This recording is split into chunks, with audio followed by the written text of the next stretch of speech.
Êtes-vous du genre à avoir une mémoire d'éléphant? Bonjour, ici François Deschamps pour une autre capsule, le conseil du coach. Donc aujourd'hui, on s'amuse à décortiquer cette expression populaire et de voir comment elle peut s'appliquer en entreprise. Donc, d'avoir une mémoire d'éléphant, c'est bien plus que d'avoir un souci du détail. C'est se souvenir des choses importantes pour le bon fonctionnement de notre entreprise, la bonne gestion des opérations et également la relation avec la clientèle. Donc, pour avoir une bonne mémoire d'éléphant, c'est important de pouvoir considérer d'augmenter son efficacité, donc de réduire le temps passé à faire de la recherche d'informations. Donc, je me répète, d'avoir de la mémoire d'éléphant sur les informations cibles, les informations qui sont nécessaires pour le bon fonctionnement. Donc, on n'a pas besoin de tout se souvenir. Également, avoir une mémoire d'éléphant, c'est de prendre des décisions éclairées. Quand on se souvient des éléments clés et qu'on se souvient des voies, des champs que nous avons explorés et que nous ne devons pas revenir dans des rouages ou des routines parce que vous avez une bonne mémoire à savoir ce qui fonctionne bien, ce qui fonctionne moins bien et pas du tout. Donc, ça nous permet de prendre de meilleures décisions.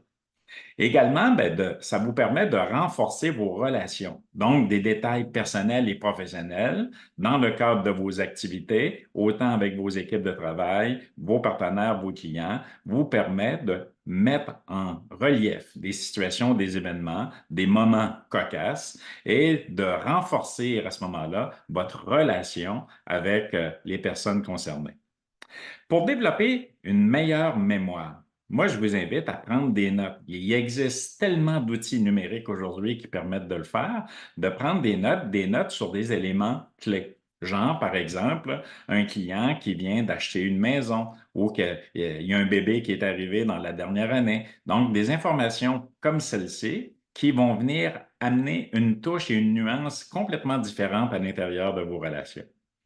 Un bon moyen aussi pour mémoriser, c'est de répéter et de réviser ses notes sur les points clés comme de raison. Donc, référez-vous à vos notes clés pour être capable d'augmenter votre niveau de rétention. Également, il y a des techniques de mémorisation. Donc, on va penser à des mnémotechniques, à des acronymes ou encore à des images qui nous permettent de pouvoir nous référer, que notre cerveau travaille et qui puisse se référer à des situations particulières. Donc, imaginez-vous dans une relation client où vous mentionnez une partie de golf de votre client qu'il vous a donné en exemple lors d'un voyage majestueux, par exemple, aux États-Unis. Et c'est sûr que là, vous avez un élément clé qui va favoriser un meilleur contact, une meilleure communication, démontrer l'intérêt que vous portez à l'égard de la personne et que vous vous souciez non seulement de faire des affaires, développer de la business, mais de aussi maintenir une relation, un relationnel qui est très présent. Donc, les petits détails qui vont faire de l'attention portée vraiment une marque de reconnaissance et appréciée de la part des gens avec qui vous avez l'occasion d'échanger.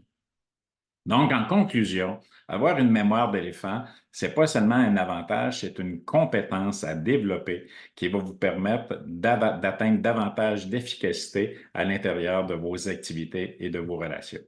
Merci beaucoup de votre écoute.